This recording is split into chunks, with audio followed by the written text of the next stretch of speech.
स्वागत है आपको एक बार फिर से मेरे YouTube चैनल पर। तो आज क्लास 11 के रसायन विज्ञान अभ्यास 7 अभ्यास का नाम है साम्य अवस्था में आज हम लोग पढ़ेंगे रासायनिक साम्य क्या होता है और इसका परिभाषा कैसे बनता है। आज इस वीडियो में बताया जाएगा और आप सभी विद्यार्थी से अपने कॉपी में नोट करते चलिएगा, जिससे आपका एक नोट्स भी बनता रहेगा। तो सबसे पहले जो है हेडिंग को नोट कर लीजिए, रासायनिक साम्य या रासायनिक साम्य अवस्था। बहुत आसान है, बस थोड़ा सा आपको ध्यान देना है, परिभाषा आपको क्या होगा याद हो जाएगा। तो यहाँ लिखेंगे उत्क्रमणीय अभिक्रिया। अब उत्क्रमणीय अभिक्रिया क्या होता है, तो वे अभिक्रिया जो अग्र और पक्ष दोनों दिशाओं से संपन्न होता है उसी को क्या कहा जाता है, उत्क्रमणीय अभिक्रिया कहा जाता है। तो उत्क्रमणीय अभिक्रिया का अग्र तथा पक्ष दोनों क्रियाओं के वेग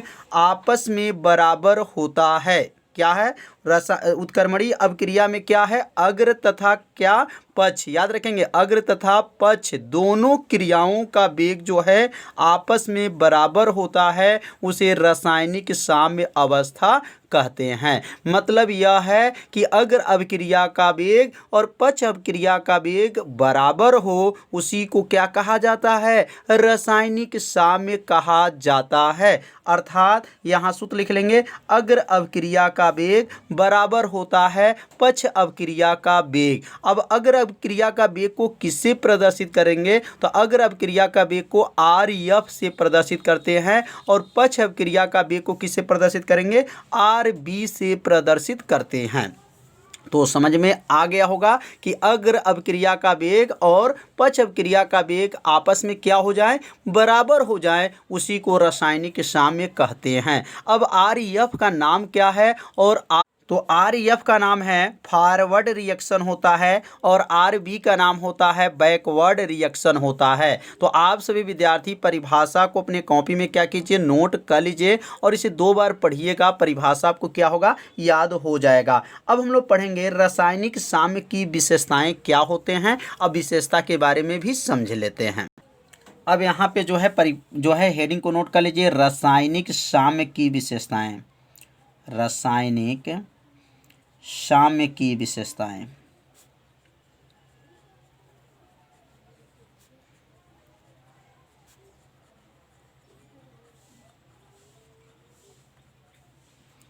अब रासायनिक साम्य की विशेषताएं क्या हैं, तो रासायनिक साम्य की विशेषताएं जो है निम्न हैं।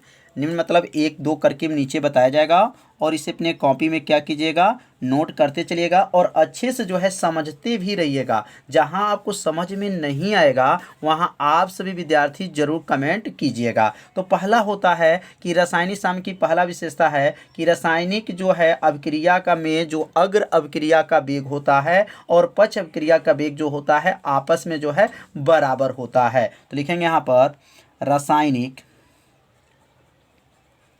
रासायनिक साम्य में रासायनिक साम्य में अग्र अभिक्रिया का वेग क्रिया का वेग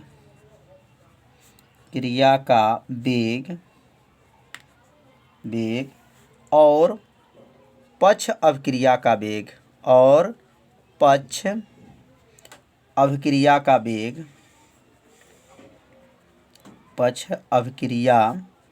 का वेग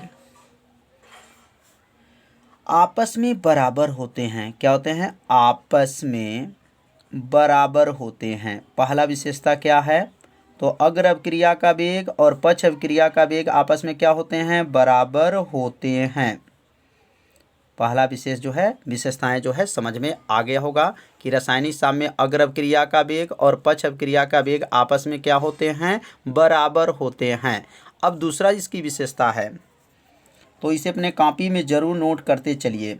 अब दूसरा होता है रासायनिक साम्य में जो सांद्रता होती है वह स्थिर रहती है। क्या होती है, जिसकी जो रासायनिक साम्य की जो सांद्रता है वो क्या है, स्थिर रहती हैं। तो यहाँ लिख लेंगे रासायनिक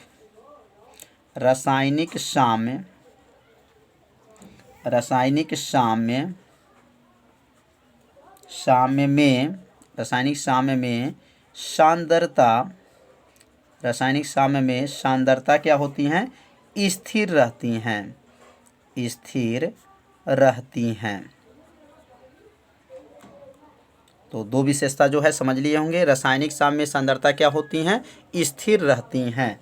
अब तीसरा जो विशेषता है, तीसरा विशेषता है रासायनिक साम्य में ताप एवं दाब बदलने पर साम्य जो होता है वह क्या होता है? परिवर्तित हो जाता है। मतलब ताप और दाब, मतलब टेम्परेचर और प्रेशर अगर बदल जाए तो उसकी जो साम्य होती हैं वह क्या हो जाती हैं? परिवर्तित हो जाता है। यहाँ लिखेंगे रासायनिक साम्य में, रासायनिक साम्य में ताप एवं दाब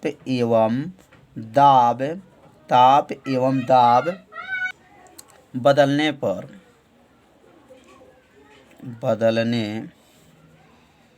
पर साम्य परिवर्तित हो जाता है। साम्य क्या होता है? परिवर्तित हो जाता है,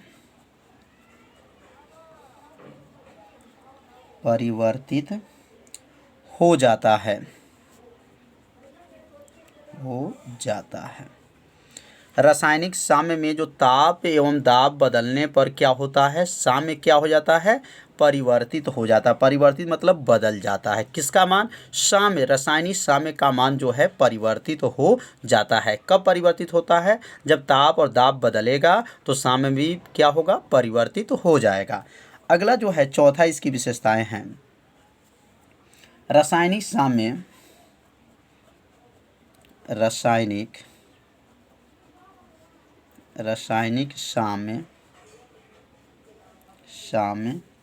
में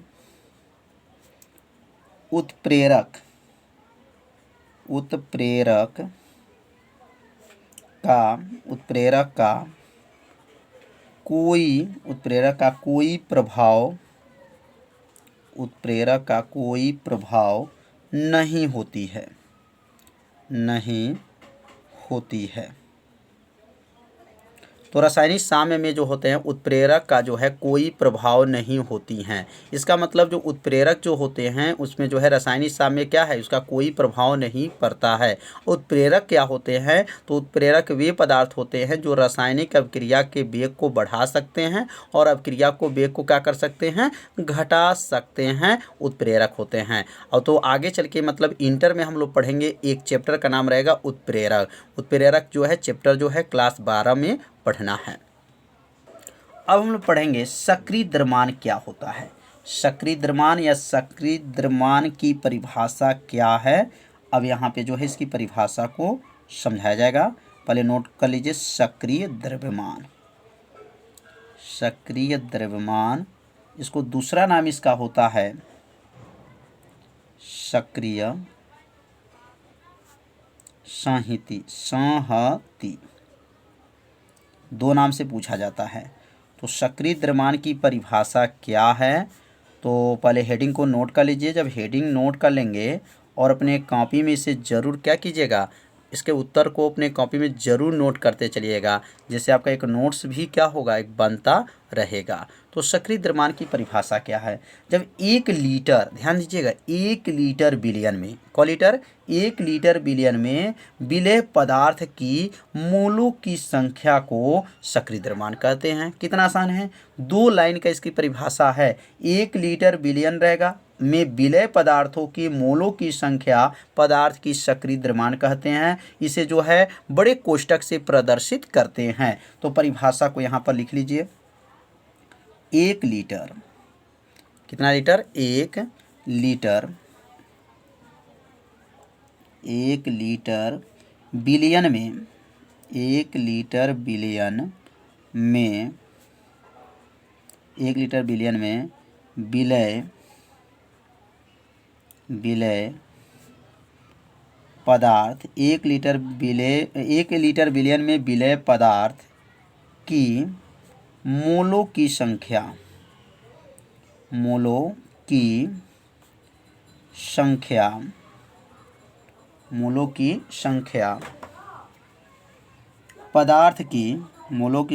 पदार्थ की सक्रिय द्रव्यमान कहते हैं। पदार्थ की क्या कहते हैं? सक्रिय द्रव्यमान कहते हैं। द्रव्यमान कहते हैं इसे और यहाँ पर जो है बड़े कोष्ठक से प्रदर्शित करते हैं। बड़े से प्रदर्शित करते हैं, मतलब बड़े कोष्ठक से इसे क्या करते हैं? प्रदर्शित करते हैं।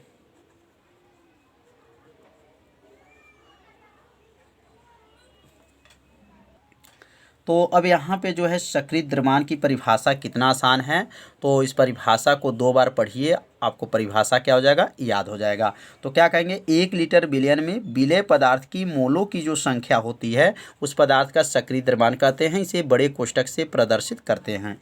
इसका 2 परिभाषा है, तो यहाँ पर इसकी दूसरा परिभाषा भी लिख लीजिए। इसकी 2 परिभाषा बना हुआ है। तो दूसरा परिभाषा है किसी पदार्थ के इकाई आयतन में, किस आयतन में? इकाई आयतन में उपस्थित ग्राम अणु मोलों की संख्या को ही क्या कहते हैं? सक्रिय द्रव्यमान कहते हैं। तो यहाँ लिख लेंगे किसी पदार्थ के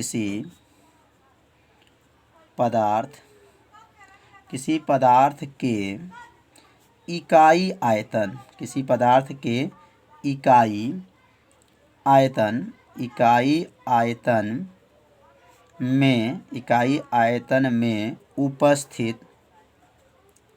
आयतन में उपस्थित ग्राम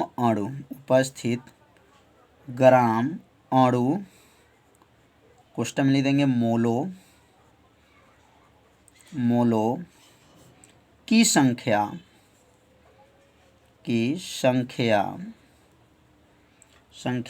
को सक्रिय द्रव्यमान कहते हैं। को क्या कहते हैं? सक्रिय द्रव्यमान कहते हैं। सक्रिय द्रव्यमान कहते हैं।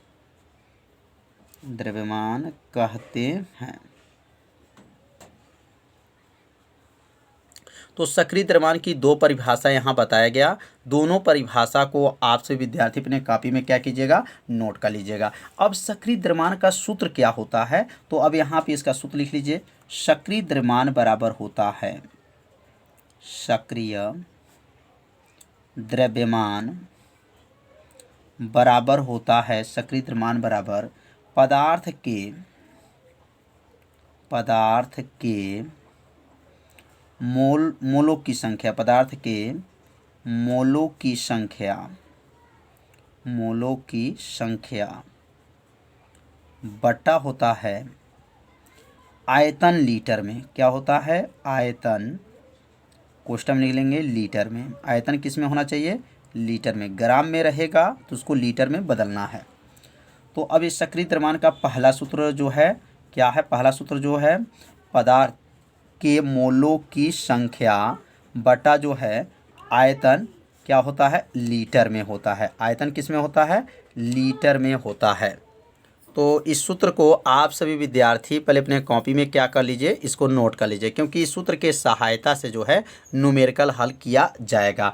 अब यहाँ पर एक सूत्र और बनता है, जैसे मोलों की संख्या बराबर क्या होता है? तो आप लोग जानते होंगे, यहाँ सूत्र लिख दे रहे हैं। मोलों की संख्या जो है आप लोग पढ़े होंगे, पहला अभ्यास में बताया गया था कि मोलों की संख्या बराबर होता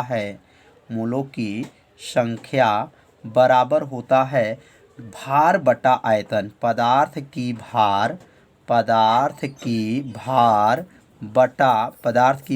बटा क्या होता है? अणुभार होता है।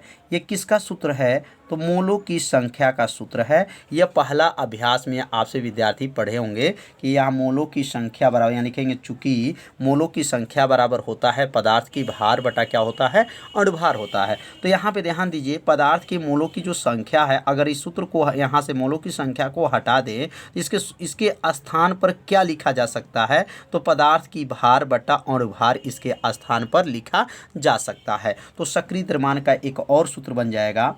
अब यहाँ सक्रिय द्रव्यमान बराबर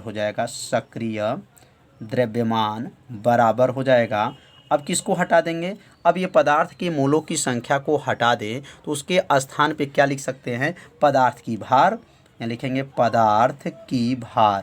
पदार्थ की भार बट्टा हो जाएगा, पदार्थ की भार बट्टा क्या हो जाएगा यहाँ पर अणुभार। क्या होगा? अणुभार। किसके स्थान पे लिख रहे हैं? मोलों की संख्या के स्थान पे क्या लिख सकते हैं? पदार्थ की भार बटा अणुभार बटा हो जाएगा बटा, और यहाँ क्या है? आयतन है। आयतन किस में है? तो आयतन जो है लीटर में है। आयतन किस में? लीटर में है। तो सक्रिय द्रव्यमान का सूत्र आप लोग याद रखिएगा, क्या बन गया?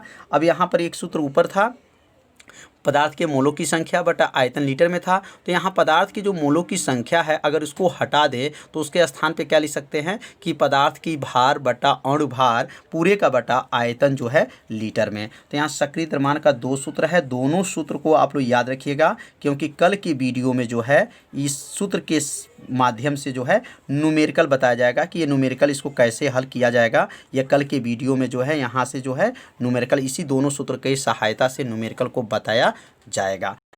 अब यहाँ पे थोड़ा सा विशेष आप लोग याद रखिएगा। विशेष में विशेष क्या है? तो विशेष में आपको याद रखना है, इसे मोलर सांद्रण, याद रखिए क्या कहेंगे? मोलर सांद्रण या आणविक सांद्रण भी कहा जाता है। या लिखेंगे इसे मोलर सांद्रण, मोलर सांद्रण कोष्टक में लिख सकते हैं आणविक सांद्रण भी कहते हैं। इसका दो नाम है, आप लोग याद रखिएगा। क्या क्या नाम है? इसे मोलर सांद्रण, आणविक सांद्रण भी कहते हैं। और यहाँ पर इसका मात्रक आप लोग याद रखिएगा कि इसका मात्रक जो होता है सक्रिय द्रव्यमान का मात्रक, बहुत आईएमपी है, इसको याद रखिएगा। सक्रिय द्रव्यमान का मात्रक या इकाई कहा जाता है। तो इसका मात्रक क्या होता है? तो सक्रिय द्रव्यमान का मात्रक मोल प्रति लीटर होता है। क्या होता है? मोल प्रति लीटर होता है। याद रखिएगा, मोल प्रति क्या है? लीटर होता है। किसका मात्रक है? ये सक्रिय द्रव्यमान का जो मात्रक होता है मोल प्रति लीटर होता है। तो इस मात्रक को अपनी कॉपी में क्या कीजिए? नोट कर लीजिए। तो आज का वीडियो कैसा था आप सभी विद्यार्थी जरूर कमेंट कर दीजिएगा। वीडियो को लाइक कर दीजिए और वीडियो को ज़्यादा से ज़्यादा अपने सभी दोस्तों के पास शेयर जरूर कर दीजिए। तो आज की पढ़ाई में जो है इतना ही रहेगा। मिलते हैं अब अगले भाग में, और अगले भाग में क्या बताया जाएगा? तो सक्रिय द्रव्यमान की सहायता से जो सूत्र बना हुआ है उस पर न्यूमेरिकल बताया जाएगा, मतलब इस पर जो है सवाल कैसे लगाए जाते हैं कल के वीडियो में बताया जाएगा। तो आज की पढ़ाई इतना ही, मिलते हैं अब अगले भाग में। तब तक के लिए सभी विद्यार्थियों को नमस्कार।